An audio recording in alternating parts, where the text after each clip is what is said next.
ಎಲ್ಲರಿಗೂ ವೀರು ಕನ್ನಡ ಯೂಟ್ಯೂಬ್ ಚಾನೆಲ್ಗೆ ಆತ್ಮೀಯವಾದ ಸ್ವಾಗತ. ನಾನು ನಿಮ್ಮ ವೀರು ಕನ್ನಡ ಸರ್. ಇನ್ನೂ ಕೂಡ ನನ್ನ ಚಾನೆಲ್ ಅನ್ನ ಸಬ್ಸ್ಕ್ರೈಬ್ ಮಾಡ್ಕೊಂಡಿಲ್ಲ ಅಂತಂದ್ರೆ ಸಬ್ಸ್ಕ್ರೈಬ್ ಮಾಡ್ಕೊಳ್ಳಿ ಅಂತ ಹೇಳ್ತಾ, ಈಗ 4ನೇ ಸೆಮಿಸ್ಟರ್ BCA ವಿದ್ಯಾರ್ಥಿಗಳಿಗಾಗಿ AN ಮೂರ್ತಿರಾವ್ ಅವರು ಬರೆದಿರ್ತಕ್ಕಂತಹ ಕುರುಡ ಅನ್ನುವಂತಹ ಲೇಖನದ ಬಗ್ಗೆ ಚರ್ಚೆಯನ್ನ ಮಾಡ್ತಾ ಇದ್ದೀನಿ ಇವತ್ತು. ಹಾಗೆ ನನ್ನ ಚಾನೆಲ್ ಅಲ್ಲಿ ನೀವು ಲೈಕ್ ಮಾಡಬಹುದು, ಹಾಗೆ ಐಪ್ ಅನ್ನುವಂತಹ ಒಂದು ಸಿಂಬಲ್ ಬರುತ್ತೆ, ಐಪ್ ಕೊಡ್ಬೋದು, ಹಾಗೆ ಥ್ಯಾಂಕ್ಸ್ ಅಂತ ಹೇಳಿ ಸೂಪರ್ ಚಾಟ್ ಕೂಡ ಮಾಡ್ಬೋದು ಅಂತ ಹೇಳ್ತಾ, ಈಗ ನೇರವಾಗಿ ಈ ಕುರುಡ ಅನ್ನುವಂತಹ ಲೇಖನದ ಆಶಯಕ್ಕೆ ನಾವು ಬರೋಣ. ನೋಡಿ, ಪ್ರಪಂಚದಲ್ಲಿ ಎರಡು ರೀತಿಯಾದಂತಹ ಜನರನ್ನು ನಾವು ಕಾಣ್ತೇವೆ. ಏಕೆಂದ್ರೆ ಒಂದು, ಹುಟ್ಟಿನಿಂದ ಕುರುಡುತನವನ್ನ ಪಡೆದಿರ್ತಕ್ಕಂತಹ ವ್ಯಕ್ತಿಗಳು. ಮತ್ತೊಂದು ಏನಪ್ಪಾ ಅಂತಂದ್ರೆ, ಕಣ್ಣಿದ್ದು ಕೂಡ ಕುರುಡರಾಗಿರ್ತಕ್ಕಂತಹ ವ್ಯಕ್ತಿಗಳು. ಈ ರೀತಿ ಎರಡು ರೀತಿಯಾದಂತಹ ಜನರನ್ನ ನಾವು ಜಗತ್ತಿನಲ್ಲಿ ನೋಡಲು ಸಾಧ್ಯ. ಹಾಗಾದ್ರೆ ಇನ್ನೊಂದ್ ಕಡೆ ಇತರರ ನೋವನ್ನ ಅಥವಾ ಸಂಕಟ ಏನೆಂದು ಅರ್ಥ ಮಾಡಿಕೊಂಡು ಅವರಿಗೆ ಎಲ್ಲ ಒಂದ್ ಕಡೆ ಸಹಾಯ ಮಾಡ್ತಕ್ಕಂತಹ ಜನರು ಕೂಡ ಇದ್ದಾರೆ. ಆದ್ರೆ ಇದನ್ನ ಮಾನಸಿಕ ಕುರುಡುತನವೆನ್ನಬಹುದು ಅಥವಾ ದೈಹಿಕ ಕುರುಡುತನವಿದ್ದರೂ ಕೂಡ ಸರಿಯೇ. ಮಾನಸಿಕ ಕುರುಡುತನ ಅಂತಕ್ಕಂಥದ್ದು ಮನುಷ್ಯನಿಗೆ ಇರಬಾರ್ದು. ಯಾಕೆಂದ್ರೆ ಆ ಒಂದು ವಿಚಾರವನ್ನ ಈ ಲೇಖನ ತಿಳಿಸ್ತಾ ಇದೆ. ನೋಡಿ, ಮಾನಸಿಕವಾಗಿ ಹೇಗೆ ಇಲ್ಲಿ ಎರಡು ಹೃದಯಗಳು ಮಿಡಿಯುತ್ತವೆ ಅಂತಕ್ಕಂಥದ್ದು ಒಂದು ಲೇಖಕರ ಹೃದಯ ಇರ್ಬೋದು, ಹಾಗೇನೆ ಲೇಖಕರ ಹೆಂಡತಿಯಾಗಿರ್ತಕ್ಕಂತಹ ಲಲಿತೆಯ ಆ ಹೃದಯ ಇರ್ಬೋದು. ಯಾವ ರೀತಿ ಆ ಈ ಕುರುಡರನ್ನ ನೋಡಿದಂತಹ ಸಂದರ್ಭದಲ್ಲಿ, ಅವರ ತಾಯಿಯನ್ನ ನೋಡಿದಂತಹ ಸಂದರ್ಭದಲ್ಲಿ ಯಾವ ರೀತಿ ಸ್ಪಂದಿಸ್ತವೆ ಈ ಹೃದಯಗಳು ಅನ್ನೋದನ್ನ ನಾವು ಈ ಲೇಖನದಲ್ಲಿ ಗಮನಿಸ್ತಾ ಹೋಗ್ತೀವಿ. ಹಾಗಾದ್ರೆ ನೇರವಾಗಿ ಈಗ ಪಾತ್ರ ಪರಿಚಯವನ್ನ ಗಮನಿಸೋದಾದ್ರೆ, ಲೇಖಕರು ಅಂದ್ರೆ ಲೇಖಕರೇ ಸ್ವತಃ ಈ ಲೇಖನದಲ್ಲಿ ಹೇಳ್ತಾ ಇದ್ದಾರೆ. ಹಾಗೇನೆ ಇನ್ನೊಂದ್ ಕಡೆ ಆ ಲೇಖಕರ ಹೆಂಡತಿ ಲಲಿತೆ, ಹಾಗೆ ಸುಬ್ಬು ಅನ್ನುವಂತಹ ಒಂದು ಪಾತ್ರ, ಚಿಕ್ಕ ಪಾತ್ರ ಬರುತ್ತೆ. ಹಾಗೇನೆ ಮುದುಕಿ ಕುರುಡ. ಇಲ್ಲಿ ಮುದುಕಿಯ ಮಗನೇ ಇಲ್ಲಿ ಕುರುಡ ಅಂತಕ್ಕಂಥದ್ದನ್ನು ನಾವು ನೆನಪಲ್ಲಿಟ್ಕೋಬೇಕು. ಈಗ ನೇರವಾಗಿ ನೋಡಿ, ನಿರೂಪಕರು ಅಥವಾ ಲೇಖಕರಾಗಿರ್ತಕ್ಕಂತಹ AN ಮೂರ್ತಿರಾವ್ ಅವರು ಇಲ್ಲಿ ಪಗಡೆ ಆಟವನ್ನ ಆಡೋದಕ್ಕೆ ಗಂಡ ಹೆಂಡತಿ ಇಬ್ರು ಕೂಡ ಕುಳಿತುಕೊಂಡಿರ್ತಾರೆ. ಅಂದ್ರೆ ಲಲಿತೆ ಮತ್ತೆ ಲೇಖಕರು ಇಬ್ರು ಪಗಡೆ ಆಟವನ್ನ ಆಡ್ಬೇಕು ಅಂತ ಹೇಳಿ ಒಂದಷ್ಟು ಆ ಪಗಡೆ ಆಟವನ್ನ ಆಡ್ಬೇಕಾದಂತ ಸಂದರ್ಭದಲ್ಲಿ ಸಮಯ ಹೋಗ್ಬೇಕಲ್ವಾ, ಅದಕ್ಕೋಸ್ಕರ ಇಲ್ಲಿ ಕೆಲವೊಂದು ಅನೇಕ ಕಾಳುಗಳನ್ನ ನಮ್ಮ ಅಲ್ಲಿ ಇಟ್ಕೊಂಡಿರ್ತಾನೆ. ಅಂದ್ರೆ ಉರುಗಾಳು ಅಂತ ಕರಿತೀವಿ. ಆ ಕಾಳುಗಳನ್ನೆಲ್ಲ ಹುರ್ಕೊಂಡು ಅದನ್ನ ತಿಂತ ಇಲ್ಲಿ ಏನ್ ಮಾಡ್ತಾ ಇದ್ರಪ್ಪ ಅಂದ್ರೆ ಪಗಡೆ ಆಟವನ್ನ ಆಡ್ತಾ ಇರ್ತಕ್ಕಂಥ ಒಂದು ಸನ್ನಿವೇಶ. ಆ ಆ ಸಂದರ್ಭದಲ್ಲಿ ಏನಾಗುತ್ತೆ, ಇದಕ್ಕಿದ್ದ ಹಾಗೆ ಲೇಖಕರ ತಾಯಿ ಏನ್ ಮಾಡ್ತಾರೆ, ಲಲಿತೆ ಅವರನ್ನ ಕರೀತಾರೆ ಮನೆ ಕೆಲಸ ಮಾಡೋದಕ್ಕೆ ಕರಿತಕ್ಕಂಥ ಸಂದರ್ಭದಲ್ಲಿ. ಆಗ ಅಲ್ಲಿಗೆ ಪಗಡೆ ಆಟ ಅರ್ಧಕ್ಕೆ ನಿಲ್ದುತ್ತೆ. ನಿಂತಂತ ಸಂದರ್ಭದಲ್ಲಿ ಲೇಖಕರು ಅವ್ರ ತಾಯಿಗೆ ಎಷ್ಟೊಂದ್ ಸಾರಿ ಹೇಳ್ತಾರೆ, ವಯಸ್ಸಾದ್ಮೇಲೆ ನಿನ್ ಪಾಡಿಗೆ ನೀವು ಸುಮ್ನೆ ಇರಬಾರ್ದಾ, ಯಾಕೆ ಕೆಲಸ ಮಾಡಕ್ ಹೋಗ್ತೀರಾ ಅಂತಕ್ಕಂಥದ್ದು. ಹೀಗೆ ಆ ಎಷ್ಟ್ ಹೇಳಿದ್ರು ಕೂಡ ಅವ್ರ ತಾಯಿ ಕೇಳೋದಿಲ್ಲ. ಆಮೇಲೆ ಇನ್ನೊಂದ್ ಕಡೆ ಲಲಿತೆ ಬಂದ ಮೇಲೆ ನಿನ್ನದು ಇಲ್ಲಿ ಎಲ್ಲ ಒಂದ್ ಕಡೆ ಕೆಲಸವನ್ನ ಮಾಡೋದು ಇನ್ಯಾರು ಅಂತ ಒಂದು ರೀತಿಯಲ್ಲಿ ಅವ್ರ ತಾಯಿ ಹೇಳ್ತಕ್ಕಂಥದ್ದು. ಹೀಗೆ ಒಂದ್ ಕಡೆ ಆ ಈ ವಯಸ್ಸಾಗಿರ್ತಕ್ಕಂತಹ ಜೀವಗಳು ಯಾವುದೇ ರೀತಿಯಾದ ಸುಮ್ಮನೆ ಕೂತ್ಕೊಳ್ಳದ ಹಾಗೆ ಅವರು ಕೆಲಸದಲ್ಲಿ ಮಗ್ನರಾಗಿರ್ತಾರೆ. ಇದೆಲ್ಲ ವಿಚಾರವನ್ನ ಅನ್ಕೊಂಡು ನಿರೂಪಕರು ಏನ್ ಮಾಡಿದ್ರು, ಸರಿ ಆಯ್ತು ಅಂತ ಸುಮ್ನೆ ಅಲ್ಲಿ ಕಾದಂಬರಿಯನ್ನ ಓದ್ತಾ ಕುಳಿತುಕೊಂಡಿದ್ದಾರೆ. ಹಾಗೇನೆ ಕಾದಂಬರಿಯನ್ನ ಓದ್ತಾ ಅಲ್ಲಿ ಕಾಳುಗಳನ್ನ ತಿಂತಾ ಮಲ್ಕೊಂಡಿದ್ದಾರೆ. ಈ ಮಲಗಿದಂತ ಸಂದರ್ಭದಲ್ಲಿ ಆ ಕಡೆ ಸ್ವಲ್ಪ ಬೇಸಿಗೆ ಮುಗಿತಾ ಬರ್ತಾ ಇದೆ. ಆಗ ಅಲ್ಲಿ ಕೆಲವೊಂದು ಹಿಂಗಾರು ಮಳೆಗಳು ಅಲ್ಲಿ ಬಂದು ಹುಯ್ತಾ ಇರ್ತಕ್ಕಂಥದ್ದು, ಮಳೆ ಬಂದಿರತಕ್ಕಂಥದ್ದು. ಆ ಸಂದರ್ಭದಲ್ಲಿ ತಣ್ಣನೆ ಗಾಳಿ ಬೀಸ್ತಾ ಇರ್ತಕ್ಕಂತಹ ಒಂದು ಸನ್ನಿವೇಶ. ಹಾಗೇನೆ ಮನೆಯ ಕಿಟಕಿಯಿಂದ ಹೊರಗಡೆ ನೋಡ್ತಾರೆ, ಮೋಡಗಳ ಆಟ, ಕಪ್ಪು ಮೋಡಗಳು ಆ ಕಡೆಯಿಂದ ಈ ಕಡೆಗೆ, ಈ ಕಡೆಯಿಂದ ಆ ಕಡೆಗೆ ಸಾಗುತ್ತಿರ್ತಕ್ಕಂತಹ ಪ್ರಕೃತಿಯ ಸೌಂದರ್ಯವನ್ನು ಕೂಡ ಮನೆಯ ಕಿಟಕಿಯ ಆಚೆ ನೋಡ್ತಿದ್ದಾರೆ ಲೇಖಕರು. ಸರಿ, ಸ್ವಲ್ಪ ಮಳೆ ಬಂತು, ಹಾಗೆ ಗಾಳಿ ಜೋರಾಗಿ, ಚಳಿ ಸ್ವಲ್ಪ ಹೆಚ್ಚಾದಂತೆ ಕಂಡಿತ್ತು ನಿರೂಪಕರಿಗೆ. ಯಾಕೆಂದ್ರೆ ನಿರೂಪಕರು ಒಂದು ಬನೀನನ್ನ ಹಾಕೊಂಡಿರ್ತಾರೆ. ಆಗ ಗಾಳಿ ಜೋರಾಗಿ ಬಂದಂತ ಸಂದರ್ಭದಲ್ಲಿ ಅದ್ರ ಮೇಲೆ ಒಂದು ಶರ್ಟ್ ಅನ್ನ ಹಾಕೊಂಡ್ರೆ ಈತ ಅಂತ ಹೇಳಿ ಅವರು ಮನಸ್ಸಲ್ಲಿ ಅನ್ಕೊಂಡು ಆ ಶರ್ಟ್ ಅನ್ನ ಹಾಕೊಳ್ತಕ್ಕಂತಹ ಒಂದು ವಿಚಾರ. ಇದೆಲ್ಲ ಆದ್ಮೇಲೆ ಆ ಶರ್ಟ್ ಅನ್ನ ನೋಡುವಂತ ಸಂದರ್ಭದಲ್ಲಿ ಅವ್ರು ಹಾಕೊಳ್ತಕ್ಕಂತ ಶರ್ಟ್ ಏನಪ್ಪಾ ಅಂದ್ರೆ ಕೊರಳು ಪಟ್ಟಿ ಅಂದ್ರೆ ಕತ್ತಿನ ಪಟ್ಟಿ ಹತ್ರ ಕಾಲರ್ ಹತ್ರ ಸ್ವಲ್ಪ ಶರ್ಟ್ ಹರಿದೋಗಿರ್ತಕ್ಕಂಥದ್ದು. ಹಾಗೇನೆ ಮುಂಗೈ ಬಳಿಯಲ್ಲಿ ಸ್ವಲ್ಪ ಜುಂಗು ಜುಂಗ ಆಗಿರ್ತಕ್ಕಂತಹದ್ದನ್ನ ನೋಡ್ತಾರೆ. ಆಗ ಲೇಖಕರಿಗೆ ಕೋಪ ಬಂದ್ಬಿಡುತ್ತೆ, ಛೇ ಈ ಶರ್ಟ್ ಏನ್ ಹಾಕೊಳ್ಳೋದು ಅಂತ. ಸರಿ, ಹೀಗೆ ಒಂದು ತಿಂಗಳ ಹಿಂದೆ ಅವರು ಇನ್ನೊಂದು ಶರ್ಟ್ಗೆ ಇಸ್ತ್ರಿಗಾಗಿ ಕೊಟ್ಟಿರ್ತಾರೆ. ಅದು ಕೂಡ ಎಲ್ಲ ಒಂದ್ ಕಡೆ ಅಲರಿತೆ ಯಾವರಿಗೋ ಅವ್ರು ಏನ್ ಮಾಡಿರ್ತಾರಪ್ಪ, ಅದು ಹಳೆ ಶರ್ಟ್ ಆಗೋಗಿರುತ್ತೆ. ಆ ಹಳೆ ಶರ್ಟ್ ಅನ್ನ ಯಾರಿಗೋ ಪಾತ್ರೆಯವನಿಗೆ ಕೊಟ್ಟು ಪಾತ್ರೆಯನ್ನ ತೆಗೆದುಕೊಂಡಿರ್ತಕ್ಕಂತಹ ವಿಚಾರ ಗೊತ್ತಾಗುತ್ತೆ. ಇದೆಲ್ಲ ಆದ್ಮೇಲೆ ಲೇಖಕರ ಹತ್ರ ಒಂದು 4 ಶರ್ಟ್ ಇರ್ತವೆ. 4ರಲ್ಲಿ 2 ಜುಂಗಿದ್ದು, ಒಬ್ರು ಪಾತ್ರೆನ ತೆಗೆದುಕೊಳ್ಳೋದಕ್ಕೆ ಇಲ್ಲಿ ಲಲಿತಿ ಅವರು ಕೊಟ್ಟಿರ್ತಕ್ಕಂಥದ್ದು. ಇನ್ನು ಉಳಿದಿರ್ತಕ್ಕಂಥ ಶರ್ಟ್ ಅದು ಹರಿದೋಗಿದೆ. ಸರಿ, ಇಷ್ಟೆಲ್ಲ ಆದ್ಮೇಲೆ ಇರ್ತಕ್ಕಂಥ 2 ಶರ್ಟ್ಗಳು. ಹೀಗೆ ಮಾತಾಡ್ಕೊಂಡು ಮತ್ತೆ ಕಾದಂಬರಿಯ ಹಾಳೆಗಳನ್ನ ತಿರುವಾಗ್ತಾ ಇದ್ದಾರೆ. ತಿರುವಾಗ್ತಾ ಇರ್ತಕ್ಕಂತಹ ಸಂದರ್ಭದಲ್ಲಿ ಈ ಸುಬ್ಬ ಏನ್ ಮಾಡ್ತಾನೆ, ಯಾಕಂದ್ರೆ ಇಡೀ ಮನೆಯ ಒಂದು ಜವಾಬ್ದಾರಿ ಅಥವಾ ಒಂದ್ ಕಡೆ ಏನಪ್ಪಾ ಅಂದ್ರೆ ಅಲ್ಲಿ ಹೊರಗಡೆ ಎಲ್ಲ ನೋಡ್ಕೊಳ್ತಕ್ಕಂತ ಒಂದು ಜವಾಬ್ದಾರಿ ಈ ಸುಬ್ಬಂದು. ಈ ಸುಬ್ಬು ಏನ್ ಮಾಡ್ತಾನಪ್ಪ ಅಂದ್ರೆ ಹೊರಗೆ ಯಾರನ್ನು ಗದರಿಸ್ತಾ ಬೈತಾ ಇದ್ದಾನೆ. ಆಗ ನಿರೂಪಕರು ಆ ಕಡೆ ನೋಡ್ತಾ ಇದ್ದಾರೆ. ಮಳೆ ಸಣ್ಣಗೆ ಮಳೆ ಬರ್ತಾ ಇರ್ತಕ್ಕಂತಹದ್ದು. ಮಳೆ ಬರ್ತಾ ಇರ್ತಕ್ಕಂಥ ಸಂದರ್ಭದಲ್ಲಿ ಸುಬ್ಬು ಏನಪ್ಪಾ ಅಂತಂದ್ರೆ ಅವನು ಯಾವುದೇ ರೀತಿಯಾದಂತಹ ಯಾರನ್ನು ಕೂಡ, ಈಗ ಭಿಕ್ಷುಕರು ಅಂದ್ರೆ ಸಾಕು, ಸರಿ ಮುಂದೆ ಹೋಗು ಅನ್ನುವಂತಹ ಒಂದು ಏರು ಧ್ವನಿಯಲ್ಲಿ ಬೈತಾ ಇರ್ತಕ್ಕಂಥದ್ದು. ಇಲ್ಲಿ ಆ ಕಾದಂಬರಿಯನ್ನ ಓದ್ತಾ ಇರ್ತಕ್ಕಂತಹ ನಿರೂಪಕರು ಆ ಕುರುಡನನ್ನ ನೋಡ್ತಾರೆ. ಅಲ್ಲೊಬ್ಬ ಕುರುಡ ನಿಂತಿದ್ದಾನೆ. ಆ ಕುರುಡನಿಗೆ ಅವನ ಮುಖವನ್ನ ನೋಡಿದಂತಹ ಸಂದರ್ಭದಲ್ಲಿ ಆ ನಿರೂಪಕರಿಗೆ ಅನಿಸ್ತದೆ, ಸುಮಾರು ಆ ವ್ಯಕ್ತಿ 40ರಿಂದ 45 ವರ್ಷ ಇರಬೇಕು. ಯಾರಿಗೆ? ಆ ಕುರುಡನಿಗೆ ಅಂತ ಅನಿಸ್ತು. ಸರಿ, ಅವನ ಕಣ್ಣುಗಳನ್ನೆಲ್ಲ ನೋಡಿದ್ರೆ ಅವನ ಇಡೀ ಮುಖ ಎಲ್ಲ ಸಿಡುಬಿನ ಕಲೆಗಳು, ಸಿಡುಬು ರೋಗ ಬಂದು ಯಾವ ರೀತಿ ಕಲೆಗಳಾಗಿರ್ತವೆ ಆ ರೀತಿ ಕಾಣ್ತಾ ಇರ್ತಕ್ಕಂಥ ಒಬ್ಬ ಕುರುಡ. ಸರಿ, ಅವನ ಕಣ್ಣುಗಳು ಪೂರ್ತಿಯಾಗಿ ಹೋಗಿ ಏನನ್ನು ಹುಡುಕುತ್ತಿರುವಂತಹ ರೀತಿಯಲ್ಲಿ ಭಾಸವಾಗಿತ್ತು ನಿರೂಪಕರಿಗೆ. ಸರಿ, ಇದೆಲ್ಲ ಆದ್ಮೇಲೆ ಅವನು ಯಾವುದೋ ಒಂದು ಬೆಳಕನ್ನ ಹುಡುಕ್ತಾ ಇದ್ದಾನೆ ಅನ್ನೋ ರೀತಿಯಲ್ಲಿ ಅನಿಸ್ತು. ಸರಿ, ಒಂದು ಕಡೆ ಮಳೆ ಜೋರಾಗ್ತಾ ಇದೆ. ಪಾಪ ಚಳಿ ತಾಳಲಾರದೆ ಆ ಕುರುಡ ಏನ್ ಮಾಡ್ತಾ ಇದ್ದಾನೆ, ಇಲ್ಲಿ 2-3 ಕಡೆ ತೇಪೆ ಆಗಿರ್ತಕ್ಕಂತಹ ಒಂದು ಶರ್ಟ್ ಅನ್ನ ಒದ್ಕೊಂಡು ಏನ್ ಮಾಡ್ತಾ ಇದ್ದಾನೆ, ಆ ಕುರುಡನ ಶರ್ಟ್ 2-3 ಕಡೆ ಏನಾಗೋಗಿದೆ, ತೇಪೆಯಾಗಿದೆ. ಅದನ್ನೇ ಹೊಚ್ಕೊಂಡು ಒಂದು ಕಡೆ ಆ ಮಳೆ ಗಾಳಿ ಚಳಿಯನ್ನ ತಾಳದೆ ಒಂದ್ ಕಡೆ ಕುತ್ಕೊಂಡಿದ್ದಾನೆ ಕುರುಡ. ಸರಿ, ಆಗ ಅಯ್ಯೋ ಪಾಪ ಅಂತ ನಿರೂಪಕರಿಗೆ ಆ ಕುರುಡನನ್ನ ನೋಡಿ ಆ ಕ್ಷಣಾರ್ಧದಲ್ಲಿ ಅನ್ಸುತ್ತೆ. ಅದಾದ್ಮೇಲೆ ಇನ್ನೊಂದ್ ಕಡೆ ಏನಪ್ಪಾ ಅಂದ್ರೆ ಒಬ್ಳು ಮುದುಕಿಯೊಬ್ಬಳು ಅವನ ಜೊತೆಯಲ್ಲಿ ಇರೋದು ಕೂಡ ನಿರೂಪಕರಿಗೆ ಕಾಣಿಸುತ್ತೆ. ಕುರುಡ ಒಬ್ನೇ ಅಲ್ಲ, ಆ ಕುರುಡನ ಜೊತೆ ಮುದುಕಿಯೊಬ್ಳು ಇದ್ದಾಳೆ ಅಂತಕ್ಕಂಥದ್ದು ನಿರೂಪಕರಿಗೆ ಕಾಣಿಸ್ತು. ಸರಿ, ಯಾರಾದರೂ ಕೂಗಿದರೆ ಜವಾಬು ಹೇಳುವ ಕರ್ತವ್ಯ ನಮ್ಮ ಮನೆಯ ಸುಬ್ಬುವಿಗೆ ಸೇರಿದ್ದು. ಯಾರಾದ್ರೂ ಕೂಗಿದ್ರೆ ಅವ್ರಿಗೆ ಜವಾಬು ಹೇಳ್ತಕ್ಕಂಥದ್ದು, ಪ್ರತ್ಯುತ್ತರ ಹೇಳ್ತಕ್ಕಂಥ ಕೆಲಸವನ್ನ ಸುಬ್ಬು ಮಾಡ್ತಾ ಇದ್ದ. ಸರಿ, ಅವನು ಭಿಕ್ಷುಕರನ್ನ ಕಂಡ್ರೆ ಸಾಕು ಮುಂದೆ ಹೋಗಿ ಅಂತ ಹೇಳ್ತಾ ಇದ್ದ. ಸರಿ ಆಯ್ತು, ಎಷ್ಟೋ ಜನ ಭಿಕ್ಷುಕರು ಬರ್ತಾ ಇರ್ತಾರೆ ಹೋಗ್ತಾ ಇರ್ತಾರೆ, ಅದಕ್ಕೆ ಆ ರೀತಿ ಸುಬ್ಬು ಹೇಳಿರಬಹುದು. ಆದ್ರೆ ಇಲ್ಲಿ ಇವರನ್ನ ನೋಡಿದಂತಹ ಸಂದರ್ಭದಲ್ಲಿ ಆ ಕುರುಡನ ಮುಖದಲ್ಲಿ ಸ್ಪಷ್ಟವಾಗಿ ಚಿತ್ರಣವನ್ನು ನೋಡಿದಾಗ ಇವನು ನಿಜವಾಗಿಯೂ ಕೂಡ ದೀರ್ಘಕಾಲದಿಂದ ದುಃಖವನ್ನ ಅನುಭವಿಸ್ತಾ ಇರ್ತಕ್ಕಂತಹ ವ್ಯಕ್ತಿ ಅಂತಕ್ಕಂಥದ್ದು ಗೊತ್ತಾಗಿದೆ. ಯಾಕೆಂದ್ರೆ ಆ ಮುದುಕಿಯ ಮುಖವನ್ನ ನೋಡಿದಂತಹ ನಿರೂಪಕರಿಗೆ ಈ ಮುದುಕಿ ಇವತ್ತಿಂದ ಇವಳು ಕೆಲವೊಂದ್ ಕಡೆ ದುಃಖವನ್ನ ಅನುಭವಿಸ್ತಾ ಇಲ್ಲ, ಸುಮಾರು ವರ್ಷಗಳಿಂದ ದುಃಖವನ್ನ ಅನುಭವಿಸ್ತಾ ಇರ್ಬೋದು ಅಂತ ನಿರೂಪಕರು ಆ ಕುರುಡನನ್ನ ನೋಡಿ ಆ ಮುದುಕಿಯ ಬಗ್ಗೆ ಇಲ್ಲಿ ಮಾತನಾಡ್ತಾ ಇರ್ತಕ್ಕಂಥದ್ದು. ಹಾಗೇನೆ ಇನ್ನೊಂದ್ ಕಡೆ ಸ್ವಲ್ಪ ಮಟ್ಟಿಗೆ ಎಲ್ಲ ಒಂದ್ ಕಡೆ ನಮ್ಮ ಅಜ್ಜಿ ಅಂತೆಯೇ ಕಂಡಿದ್ದರು, ಪಾಪ ಅಯ್ಯೋ ನಮ್ಮ ಅಜ್ಜಿ ತರನೇ ಇದಾರಲ್ಲ ಅನ್ನೋ ರೀತಿಯಲ್ಲಿ ಭಾಸವಾಗಿರ್ತಕ್ಕಂಥದ್ದು.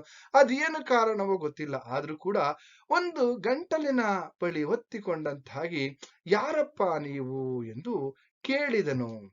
ಇಲ್ಲಿ ಲೇಖಕರು ಏನ್ ಮಾಡ್ತಾ ಇದ್ರೆ, ಯಾರಪ್ಪ ನೀವು, ಏನು ಎತ್ತ ಅಂತ ಕೇಳಿದ್ರು. ಸರಿ, ಕೇಳಿದ್ಮೇಲೆ ಆ ಕುರುಡ ಮಾತಾಡ್ಲಿಲ್ಲ.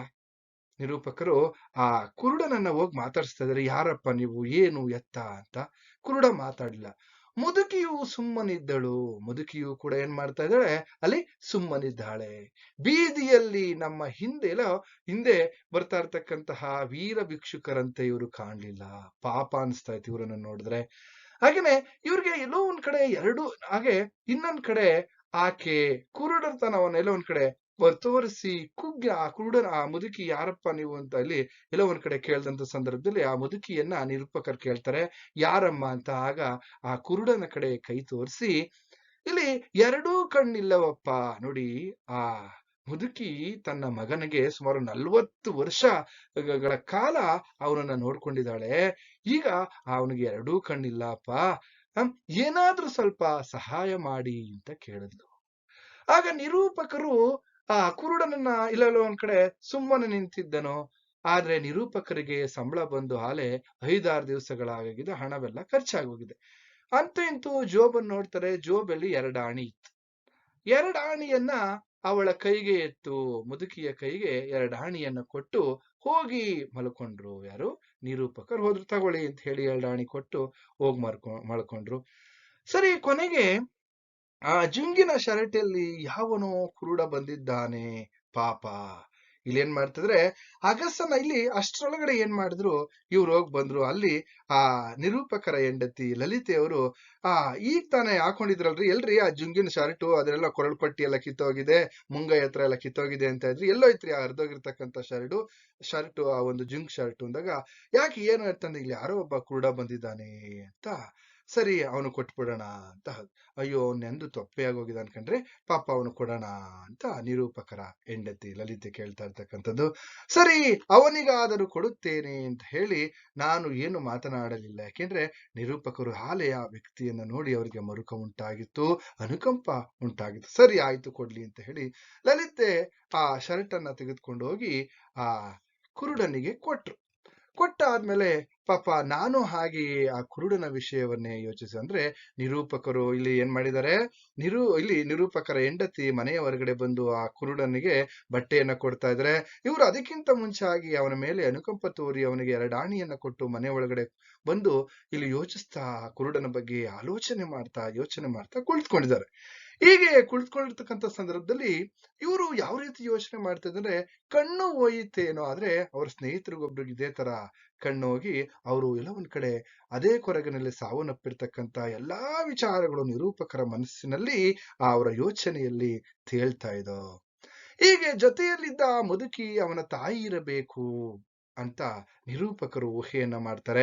ಅವ್ರ ಊಹೆಯನ್ನ ಮಾಡ್ದಂಗೆನೆ ಆ ಕುರುಡನ ಜೊತೆಯಲ್ಲಿದ್ದರ್ತಕ್ಕಂಥವ್ರು ಬೇರೆ ಯಾರು ಅಲ್ಲ, ಅವನ ಸ್ವಂತ ತಾಯಿ. ಎತ್ತು ಒತ್ತು ಸಾಕಿರ್ತಕ್ಕಂತಹ ವೃದ್ಧೆ, ಆ ಹೃದಯದಲ್ಲಿ ಎಷ್ಟು ದುಃಖ ಇರಬೇಕು ಅಂತ ನಿರೂಪಕರು ಯೋಚನೆಯನ್ನ ಮಾಡ್ತಾರೆ. ಯಾಕೆಂದ್ರೆ ಸ್ವತಂತ್ರವಾಗಿ ಅವನು ಬದುಕೋದಕ್ಕೆ ಆಗ್ತಾ ಇಲ್ವಲ್ಲ ಆ ಕುರುಡ ಅಂತ ಅವನ ಮನಸ್ಸನ್ನ ಅವನನ್ನು ನೋಡಿದಂತಹ ಸಂದರ್ಭದಲ್ಲಿ ಭೌತಿಕವಾಗಿ ಏನೆಲ್ಲ ಕಷ್ಟಗಳನ್ನ ಪಡ್ತಾ ಇದ್ದಾನೆ ಆ ವ್ಯಕ್ತಿ ಅಂತಕ್ಕಂಥದ್ದು. ಹಾಗೆ ಮುಂದುವರೆದಂತೆ ಸರಿ, ಬೇರೆ ಇನ್ನೊಬ್ಬ ಕುರುಡನ ವಿಚಾರಗಳು ಇದೆಲ್ಲ ಆಯ್ತು. ಹೀಗೆ ಸ್ವಲ್ಪ ಹೊತ್ತು ಯೋಚಿಸಿ ಪುನಃ ಕಾದಂಬರಿಯನ್ನು ಓದೋದಕ್ಕೆ ಪ್ರಾರಂಭ ಮಾಡಿದ್ರು. ಅಷ್ಟರಲ್ಲಿ ಲಲಿತೆಯವರು ಬಂದಂತಹ ಸಂದರ್ಭ, ಯಾಕೆಂದ್ರೆ ಆ ಕುರುಡನಿಗೆ ಉಪಚಾರವನ್ನ, ಅವನಿಗೆ ಬಟ್ಟೆಯನ್ನ ಕೊಟ್ಟು ಅಲ್ಲಿ ಇಲ್ಲ ಒಂದ್ ಕಡೆ ಆ ಮುದುಕಿಗೆ ಸಮಾಧಾನದ ಮಾತುಗಳನ್ನು ಹೇಳಿ ಒಳಗಡೆ ಬರ್ತಾರೆ. ಮನೆ ಒಳಗಡೆ ಬಂದಂತ ಸಂದರ್ಭದಲ್ಲಿ ಮತ್ತೆ ಪಗಡೆ ಆಟವನ್ನ ಶುರು ಮಾಡಿದ್ರು. ಪಗಡೆ ಆಟವನ್ನ ಆಡ್ತಾ ಇರ್ತಕ್ಕಂಥ ಸಂದರ್ಭದಲ್ಲಿ ನಿರೂಪಕರು ಎಲ್ಲೋ ಒಂದ್ ಕಡೆ ಆ ಪಗಡೆ ಆಟದಲ್ಲಿ ಚತುರರು, ತುಂಬಾ ಬುದ್ಧಿವಂತರು. ಆದ್ರೆ ಇಲ್ಲಿ ಎಲ್ಲೋ ಒಂದ್ ಕಡೆ ಆ ಆಟದಲ್ಲಿ ತನ್ನ ಲಲಿತೆಗೋಸ್ಕರ ಸೋಲ್ತಿರ್ತಕ್ಕಂಥದ್ದನ್ನು ಕೂಡ ನಾವಿಲ್ಲಿ ಗಮನಿಸ್ತಾ ಹೋಗ್ಬೋದು. ಆದ್ರೆ ಆವತ್ತಿನ ದಿವಸ ಲಲಿತೆಯ ಮುಖದಲ್ಲಿ ಮೌನವಾಗಿತ್ತು. ಇಡೀ ಆ ಮುಖದಲ್ಲಿ ಯಾಕೋ ಒಂದ್ ಕಡೆ ಮೌನ, ಇನ್ನೊಂದ್ ಕಡೆ ಆ ಕುರುಡನ ಜೊತೆಯಲ್ಲಿ ಮುದುಕಿ ಬಂದಿದ್ದರಲ್ಲ, ಅವ್ರು ಏನು ತಮ್ಮ ಕಷ್ಟವನ್ನ ಹೇಳ್ಕೊಂಡ್ರು ರೀ ಪಾಪ ಮುದುಕಿ ತನ್ನ ಕಷ್ಟವನ್ನ ಹೇಳ್ಕೊಂಡ್ರು. ನೋಡಿ, ಇಲ್ಲಿ ನಿಮ್ಗೊಂದು ಪ್ರಶ್ನೆಯನ್ನ ಕೇಳ್ತಾರೆ. ಕುರುಡ ಮತ್ತು ಮುದುಕಿಯ ನೋವಿಗೆ ಲಲಿತೆ ಮರುಗಿದ ರೀತಿಯನ್ನ ಕುರಿತು ಬರೆಯಿರಿ ಅಂತಕ್ಕಂತಹ ಮಾತನ್ನ ನಿಮ್ಗೆ ಕೇಳ್ಬೋದು, ಅಥವಾ ಪ್ರಶ್ನೆಯನ್ನ ಕೇಳ್ಬೋದು. ಅದಾದ್ಮೇಲೆ ಭಿಕ್ಷುಕನ ಕತೆ ಲೇಖಕರಿಗೆ ತಿಳಿಸಿದ ಲಲಿತೆ ತಿಳಿಸಿದಂತಹ ಒಂದು ಸಂದರ್ಭ. ನೋಡಿ, ಪಾಪ ಕಣ್ರಿ, ಅವನು ಆ ಮುದುಕಿಯನ್ನ ನೋಡಿದ್ರೆ ಅಯ್ಯೋ ಅನ್ಸುತ್ತೆ. ಏನು, ಯಾಕೆ ಅವನು ಹುಟ್ಟು ಕುರುಡನ? ಹಾಗಾದ್ರೆ ನೋಡ್ರಿ, ಆ ಭಿಕ್ಷುಕನು 3 ವರ್ಷದ ಮಗುವಾಗಿದ್ದಾಗಲೇ ಸಿಡುಬು ಈ ರೋಗ ತಗುಲಿ ಇಲ್ಲಿ ಎರಡೂ ಕಣ್ಣುಗಳು ಹೋಗಿಬಿಟ್ಟವಂತೆ. ನೋಡಿ, ಅವನು ಹೇಗೆ ಕುರುಡನಾಗಿದ್ದ ಅಂದ್ರೆ, ಅವನು 2 ವರ್ಷದ ಮಗುವಾಗಿದ್ದಾಗ, ಅಂದ್ರೆ ಸರಿ 3 ವರ್ಷದ ಮಗುವಾಗಿದ್ದಾಗ ಅವನಿಗೆ ಎರಡೂ ಕಣ್ಣುಗಳು ಹೋಗ್ಬಿಟ್ಟು, ಏನಕ್ಕೆ? ಸಿಡುಬು ರೋಗ ತಗುಲಿ ಅವನು ಎರಡೂ ಕಣ್ಣುಗಳನ್ನ ಕಳ್ಕೊಂಡಂತೆ. ಹಾಗೇನೆ ಅವರ ತಂದೆ ಪ್ಲೇಗಿಗೆ ತುತ್ತಾದ್ರಂತೆ. ಆ ಕುರುಡನ ತಂದೆ ಪ್ಲೇಗ್ ರೋಗ ಬಂದು ಸಾವನ್ನಪ್ಪುದ್ರಂತೆ. ಎಂತಹ ಚಿಂತಜನಕವಾಗಿದೆ ರೀ ಅವ್ರ ಬದುಕು, ಎಂತಹ ದುರಂತದ ಬದುಕು ಆ ಕುರುಡನ ಬದುಕು ಅಂತಕ್ಕಂಥದ್ದು. ಅವಾಗಿನಿಂದ ಆ ಮಗನ ಸಂರಕ್ಷಣೆಯನ್ನ, ಆ ಮಗನನ್ನ ರಕ್ಷಣೆ ಮಾಡ್ತಾ ಇರ್ತಕ್ಕಂತಹ ಆ ತಾಯಿ ನಿಜವಾಗ್ಲೂ ಕೂಡ ಅದ್ಭುತ. ಯಾಕೆಂದ್ರೆ ಆ ಕುರುಡನಿಗೆ ಎಲ್ಲೋ ಒಂದ್ ಕಡೆ ಪೌರುತ್ಯ ಬರುತ್ತಿತ್ತಂತೆ ರೀ. ಪಾಪ ಅವನಿಗೆ ಪುರೋಹಿತ ಇಲ್ಲಿ ಮಂತ್ರ ಹೇಳ್ತಕ್ಕಂಥದ್ದು, ಜ್ಯೋತಿಷ್ಯ ಹೇಳ್ತಕ್ಕಂಥದ್ದು ಇದೆಲ್ಲ ಪೌರುತ್ಯ ಗೊತ್ತಿತ್ತಂತೆ, ಮಂತ್ರವನ್ನ ಹೇಳ್ತಾ ಇದ್ದಂತೆ. ಆದ್ರೆ ಇವನು ಕುರುಡ ಅಂತ ಹೇಳಿ ಅವನನ್ನ ಯಾರು ಕೂಡ ಪುರೋಹಿತ್ಯ ಮಾಡೋದಕ್ಕೆ ಕರಿತಿರ್ಲಿಲ್ವಂತೆ. ಹಾಗಾಗಿ ಬಹುಮಟ್ಟಿಗೆ ಭಿಕ್ಷುಕರಿಂದಲ ಜೀವನ ಸುಮಾರು 40 ವರ್ಷಗಳಿಂದ ಭಿಕ್ಷೆಯನ್ನ ಬೇಡಿ ಅವರು ಜೀವನವನ್ನ ತಾಯಿ ಮತ್ತೆ ಮಗ ಸಾಗಿಸ್ತಾ ಇದ್ದಾರಂತೆ ಕಣ್ರಿ. ಅಂತ ಲಲಿತೆಯವರು ಆ ಕುರುಡನ ಒಂದು ವಿಚಾರವನ್ನ, ಅಥವಾ ಆ ಕುರುಡ ಹೇಗೆ ಕುರುಡನಾದ ಅಂತಕ್ಕಂತಹ ವಿಚಾರವನ್ನ ಅಥವಾ ವಿಷಯವನ್ನ ನಿರೂಪಕರಿಗೆ ಹೇಳಿದಂತಹ ಒಂದು ಸಂದರ್ಭ ಇದು. ಸರಿ, ಆಗ 40 ವರ್ಷದಿಂದ ನೋಡ್ರಿ ಅವನ್ನ ಅವ್ರ ತಾಯಿ ನೋಡ್ಕೊಳ್ತಾ ಇದ್ದಾರೆ. ಆಗ ನಿರೂಪಕರು ಮತ್ತೆ ಇಲ್ಲಿ ಲಲಿತೆಯವರು ಮಾತಾಡ್ಕೊಂಡ್ರು, 40 ವರ್ಷದಿಂದ ಆ ತಾಯಿ ತನ್ನ ಮಗನನ್ನ ನೋಡ್ಕೊಳ್ತಾ ಇದ್ದಾಳೆ, ಒಬ್ಬ ಕುರುಡನನ್ನ. ಆದ್ರೆ ನಮ್ಮ ಮನೆಯಲ್ಲಿ ಯಾರಾದ್ರೂ 2 ದಿವಸ 3 ದಿವಸ 1 ವಾರ ಯಾರಾದ್ರೂ ಕಾಯಿಲೆಯನ್ನ ಬಿದ್ರೆ ನಾವೆಷ್ಟು ಬೇಸರ ಮಾಡ್ಕೊಳ್ತೀವಲ್ವಾ. ನಿಜವಾಗ್ಲೂ ಕೂಡ ಆ ಕುರುಡನ ತಾಯಿ ಇಲ್ಲಿ ಎಲ್ಲೋ ಒಂದ್ ಕಡೆ ತುಂಬಾ ಇಲ್ಲಿ ಗ್ರೇಟ್ ಅನ್ನುವಂತಹ ಮಾತನ್ನ ಮಾತಾಡ್ತಾ, ಈಗ ನೇರವಾಗಿ ಆ ಭಿಕ್ಷುಕನ ಕಥೆಯನ್ನ ಕೇಳಿ ಮರುಗ್ತಾರೆ. ಅವನ ಬಗ್ಗೆ ಅನುಕಂಪವನ್ನ ತೋರಿಸ್ತಕ್ಕಂಥವ್ರು ನಿರೂಪಕರ ಹೆಂಡತಿ ಲಲಿತೆ ಮತ್ತೆ ನಿರೂಪಕರು. ಆಗ ಲಲಿತೆಯ ಮುಖವು ಇಲ್ಲಿ ಏನೋ ಒಂದ್ ಕಡೆ ಅವನ ಬಗ್ಗೆ ಮರುಕ, ಆ ತಡೆಗಳನ್ನ ದಾಟಿ ಆ ಹೃದಯನ ಸೇರಿತು. ಇಲ್ಲಿ ಹೃದಯದೊಂದಿಗೆ ಬೆಸೆದುತ್ತೆ. ಯಾಕೆಂದ್ರೆ ಲಲಿತೆ ಒಂದು ಹೆಣ್ಣಿನ ಕಷ್ಟ ಇನ್ನೊಂದು ಹೆಣ್ಣಿಗೆ ಅರ್ಥ ಅನ್ನೋ ರೀತಿಯಲ್ಲೇನೆ ಇಲ್ಲಿ ಆ ತಾಯಿಗೆ ಕೆಲವೊಂದು ಒಳ್ಳೆಯ ಸಮಾಧಾನದ ಸಾಂತ್ವನದ ಮಾತುಗಳನ್ನ ಹೇಳಿರ್ತಕ್ಕಂಥವ್ರು ಲಲಿತೆಯವರು. ಹಾಗೆ ನಾನು ಕೊಟ್ಟ ದುಡ್ಡಿಗಿಂತ, ಯಾಕೆಂದ್ರೆ ನಿರೂಪಕರು ಕೊಟ್ಟಂತಹ ದುಡ್ಡಿಗಿಂತ ಇಲ್ಲಿ ಅವರು ಕೊಟ್ಟ ಬಟ್ಟೆಗಿಂತಲೂ ಕೂಡ, ಇಲ್ಲಿ ಲಲಿತೆಯವರು ಕೊಟ್ಟಿರ್ತಕ್ಕಂತಹ ಶರ್ಟ್ ಬಟ್ಟೆಗಿಂತಲೂ ಅವಳು ಆಡಿದಂತಹ 4 ಮಾತುಗಳು ಎಲ್ಲೋ ಒಂದ್ ಕಡೆ ಆ ಮುದುಕಿಗೆ ಸಂತೋಷವನ್ನು ಕೊಟ್ಟಿರ್ಬೋದು. ದುಡ್ಡು ಬಟ್ಟೆ ಈ ಭಿಕ್ಷುಕರ ಶರೀರಕ್ಕೆ ಸ್ವಲ್ಪ ಸುಖ ಕೊಟ್ಟಿರಬಹುದು, ಆ ಭಿಕ್ಷುಕನ ಶರೀರಕ್ಕೆ ಖುಷಿ ಕೊಟ್ಟಿರ್ಬೋದು. ಆದರೆ ಲಲಿತೆಯ ಆ ಮರುಕದ ಮಾತುಗಳು ಮುದುಕಿಯ ಹೃದಯದ ನೋವಿಗೆ ಅಮೃತ ಲೇಪವನ್ನ ಹಚ್ಚಿದೆ ಎನ್ನುವಂತ ಮಾತನ್ನ ಹೇಳ್ತಾ ಇದ್ದಾರೆ. ಹಾಗೇನೆ ಲಲಿತೆ ತನ್ನ ಕಣ್ಣಿನಲ್ಲಿ ಯಾವಾಗಲೂ ಚೆಲುವೆ, ಅದರ ಮುಖದಲ್ಲಿ ಒಂದು ಕಂಡಷ್ಟು ಸೌಂದರ್ಯ ನಾನು ಎಂದೂ ಕಂಡಿರಲಿಲ್ಲ. ಆದ್ರೆ ಆ ಕಂಬನಿಯು ಸ್ವಲ್ಪ ಮಂಜಾಗಿತ್ತು. ಯಾಕೆಂದ್ರೆ ಆ ಇಡೀ ಆ ದುಃಖವನ್ನ, ಆ ವ್ಯಕ್ತಿಗಳನ್ನ ನೋಡಿದಂತಹ ಸಂದರ್ಭದಲ್ಲಿ, ಅವರ ಕಷ್ಟಗಳನ್ನ ಕೇಳಿದಂತಹ ಲಲಿತೆಯವರಿಗೆ ಕಣ್ಣಂಚಿನಲ್ಲಿ ಹಾಗೆ ನೀರು ಉರಿದವು ಅನ್ನುವಂತಹದ್ದು. ನೋಡಿ, ಇದಿಷ್ಟು ಕುರುಡ ಅನ್ನುವಂತಹ ಈ ಒಂದು ಲೇಖನದ ಸಾರಾಂಶ ಅಂತ ಹೇಳ್ತಾ, ಪ್ರಮುಖ ಅಂಶಗಳನ್ನ ಆಲ್ರೆಡಿ ನಾನು ಚಾನಲ್ ಅಲ್ಲಿ ಕೊಟ್ಟಿದ್ದೀನಿ, ನೋಡಿ ನಿಮ್ಗೆಲ್ರಿಗೂ ಕೂಡ ಶುಭವಾಗ್ಲಿ ಅಂತ ಹೇಳ್ತಾ ಇಲ್ಲಿಗೆ ಈ ತರಗತಿಯನ್ನ ಮುಗಿಸ್ತಾ ಇದ್ದೀನಿ.